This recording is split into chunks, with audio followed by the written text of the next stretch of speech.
அல்லாஹ்வுடைய பள்ளியில் ஹய்யா அலஸ் ஸலா ஹய்யா அலல் ஃபலா, தொழுகையின் பக்கம் வாருங்கள், வெற்றியின் பக்கம் வாருங்கள் என்ற அழைப்பு கொடுக்கப்பட்டு பள்ளியை நோக்கி வீட்டில் இருந்து ஒது செய்து அடியெடுத்து வைத்து பள்ளிக்கு வருகிறோம்.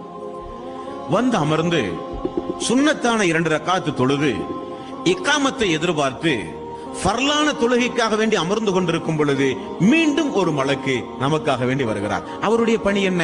யா அல்லாஹ், ஃபர்லான இபாதத்தை எதிர்பார்த்து உன்னுடைய அடியான் இங்கே அமர்ந்து கொண்டிருக்கிறான். யா அல்லாஹ், அவனுக்கு நீண்ட ஆயுளை கொடு, அவனுக்கு நீண்ட செல்வாக்கை கொடு, உடல் ஆரோக்கியத்தை கொடு யா அல்லாஹ், அவனுடைய இபாதத்தை நீ ஏற்றுக்கொள் யா அல்லாஹ் என்று மலக்குமார்கள் அமர்ந்து கொண்டிருப்போமே ஃபர்லான தொழுகை எதிர்பார்த்து நமக்காக வேண்டி பிரார்த்தனை செய்கிற மலக்கு வருகிறார்கள்.